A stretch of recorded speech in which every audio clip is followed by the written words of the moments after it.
Bien le bonjour chers lecteurs, je vous souhaite la bienvenue dans cette toute nouvelle vidéo où je vous parle de l'une de mes dernières lectures. Il s'agit de Le Mal de mer de Raouia Haroum, sorti aux éditions Scrinéo au prix de 17,90 €.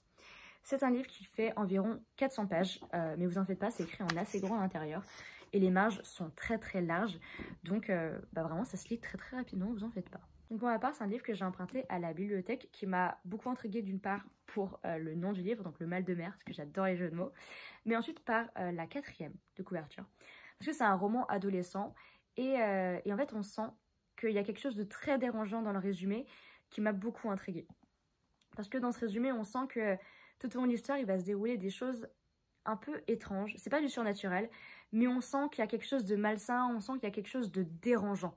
Mais bref, on passe tout de suite au résumé de l'histoire. Dans cette histoire, on va suivre Pearl Wagner qui a 17 ans et qui, malheureusement, accumule toutes les maladies du monde. Elle a toutes les allergies possibles, elle va régulièrement à l'hôpital, elle doit être suivie constamment par un médecin. Sauf que Pearl, elle rêve que d'une chose, c'est d'avoir une vie normale, comme toute autre adolescente de son âge. Elle veut sortir, se faire des amis, elle veut vivre. Et cette occasion se présente puisque un jour, lorsqu'elle se rend à l'hôpital, elle fait la rencontre d'Eddie, qui est un jeune homme de son âge, qui est un peu plus âgé, qui fait partie de son lycée, et avec qui elle va super bien s'entendre. Au fur et à mesure des jours, ils vont tellement bien s'entendre qu'il va finir par l'intégrer dans son propre groupe d'amis, et elle va finir par sympathiser avec pratiquement tout le monde. Donc Pearl, elle est extrêmement heureuse. Elle vit pour la première fois l'amitié, elle n'avait jamais connu ça. Elle fait ses premières sorties avec ses amis, elle fait même son premier week-end entre amis, et elle est là en mode waouh, j'adore la vie, j'adore tout ce qui m'entoure, mais le problème c'est que toutes mes maladies m'encombrent. Sauf que voilà, ce paysage un peu idyllique s'écroule le jour où sa mère décide qu'elle est trop malade, trop fatiguée pour pouvoir continuer à aller au lycée et voir ses amis et qu'elle doit se faire opérer.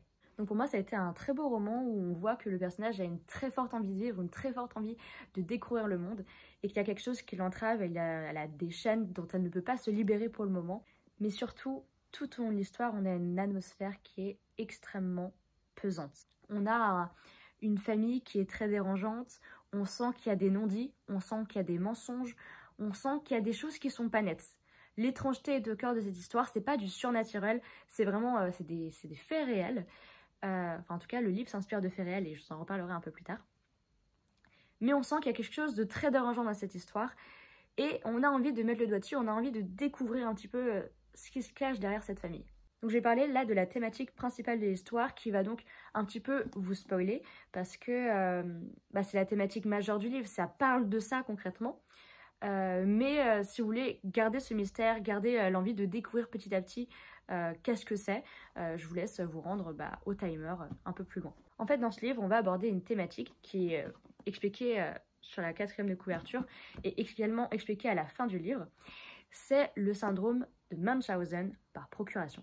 Donc ce qui est expliqué sur la quatrième de couverture, c'est qu'il s'agit d'un thriller psychologique glaçant inspiré de l'histoire vraie de Claudine Blanchard et Gypsy Rose sur le syndrome de Munchausen par procuration. Mais le syndrome de Munchausen, qu'est-ce que c'est? On a donc juste ici la description, donc à la toute fin. Le syndrome de Munchausen par procuration est un trouble psychologique, trouble factice, et une forme de maltraitance d'un parent envers son enfant. Ce dernier est présenté de façon répétitive à des examens médicaux et soumis à des traitements médicaux dont il n'a pas besoin pour rassurer le parent, qui est la plupart du temps convaincu que son enfant souffre de véritables maux et maladies. En gros, pour vous expliquer, le syndrome de Munchausen peut être vécu par soi-même ou par procuration. Donc par soi-même, ça va être le besoin de voir des médecins, d'être chouchouté, soigné, etc. Le besoin d'être rassuré. Mais ça peut être grave parce que ça peut t'emmener parfois à faire des opérations dont tu n'as pas besoin, qui peut t'enlever certains organes, mais c'est une forme de moyen de te rassurer. Et le syndrome de Munchausen par procuration, c'est la même chose, mais la personne va le vivre à travers quelqu'un d'autre, généralement son enfant. Et c'est exactement ce que le personnage est en train de vivre dans cette histoire parce que Pearl vit ce syndrome de Munchausen par procuration de par sa mère qui, depuis le décès de leur père 2 ans auparavant, va beaucoup s'inquiéter pour elle. Dès qu'il va y avoir un petit bobo, elle va être aux petits soins. Donc ça, c'est quelque chose qu'elle vit depuis qu'elle est toute petite, sauf que depuis le décès du père et donc du mari, c'est grandement aggravé parce qu'elles ont commencé à prendre des antidépresseurs toutes les deux et sa mère a commencé à de plus en plus s'inquiéter. En fait, tant qu'il y avait le père qui avait une certaine conscience de ça, sa fille était protégée parce qu'il lui permettait de vivre des activités. par exemple, sa mère avait très peur que sa fille fasse du vélo parce qu'elle avait peur qu'elle tombe, qu'elle se blesse. De même, pour la natation, elle avait peur qu'elle se noie. Donc, elle l'empêchait un petit peu de vivre et son père lui permettait de faire ça en cachette. Sauf que depuis que son père est décédé, elle n'a plus aucune barrière qui la protège de ça et sa mère a commencé à devenir de plus en plus envahissante, à vouloir contrôler tous les pans de sa vie. Et donc, elle se retrouve avec plein de maladies factices. Il y a un film d'ailleurs qui parle de ça, je sais plus trop ce que c'est. Je vous mettrai juste ici l'affiche. Mais j'avais vu des résumés sur TikTok qui me donnaient trop envie. Et vraiment, quand j'ai lu ce livre, en fait j'ai trop l'habitude de ne pas tout lire. Ce qui fait que je ne savais pas que le livre parlait de ce syndrome. Et que j'ai découvert ça petit à petit en me disant, il y a quelque chose d'étrange dans ces histoires, mais j'arrive pas encore à mettre le doigt dessus. Et en fait, c'est trop bien de le découvrir petit à petit et d'en arriver soi-même à cette conclusion-là. Mais du coup, cette histoire, on le sent, c'est quelque chose de pesant, c'est quelque chose de lourd, c'est quelque chose de grave, où on sent que c'est une fille qui est tellement attachée à sa mère, qui est sa seule figure familiale restante, parce que son beau-père est quelqu'un de violent. C'est sa seule figure présente, et donc elle s'attache coûte que coûte à elle, et elle se dit, mais peut-être que si j'agis comme elle le veut, elle m'aimera et elle continuera à s'occuper de moi, et c'est la seule personne qui me reste, quoi. Je peux pas faire autrement. Donc, pour ma part, j'ai énormément aimé ce livre et j'ai beaucoup aimé le style d'écriture, même si, je tiens à préciser, au début, j'ai eu beaucoup de mal.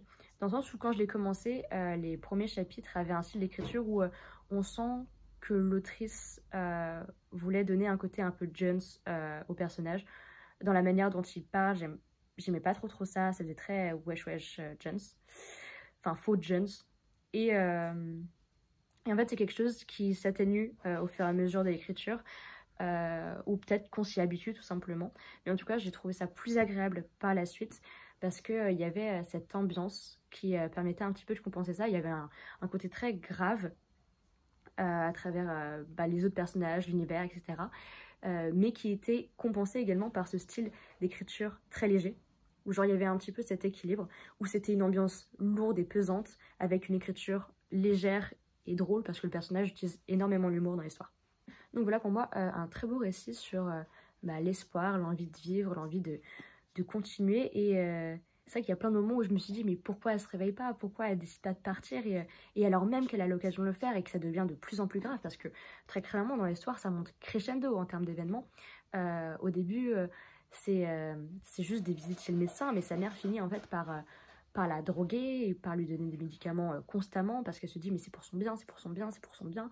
Sauf que c'est des médicaments qui commencent à avoir des effets négatifs sur elle, comme le fait que elle va devoir se faire opérer, je crois qu'elle va se faire enlever le pancréas ou autre chose, ou le foie, je sais plus. Pareil, elle va finir par ne plus pouvoir bouger au bout d'un moment. Donc en fait ça monte vraiment crescendo dans l'histoire, et on n'a qu'une hâte, c'est que juste elle s'échappe de tout ça, et en fait elle s'échappe pas alors qu'elle a l'occasion, elle le fait pas, et on se dit mais quand est-ce qu'elle va partir? Ça devient grave, ça va jusqu'à limite lui prendre sa vie, parce qu'il y a des moments où elle a des pensées suicidaires, mais même en dehors de ses pensées suicidaires, sa mère va tellement abuser des médicaments, des opérations, qu'elle est à ça de mourir constamment. Donc voilà, pour moi, une très belle histoire qui se lit très rapidement et que j'ai vraiment beaucoup aimé. Donc si vous avez l'occasion de le voir à la bibliothèque ou alors de l'acheter, je vous le recommande, parce que vraiment une histoire super intéressante, surtout pour les personnes du coup qui avaient vu le film en question dont je vous parlais tout à l'heure. Enfin bref, si vous avez vu l'histoire, je pense que ce livre-là pourrait vraiment beaucoup vous plaire. Donc voilà, je vous remercie en tout cas d'avoir regardé cette petite vidéo, et on se retrouve très prochainement pour une autre vidéo. A plus!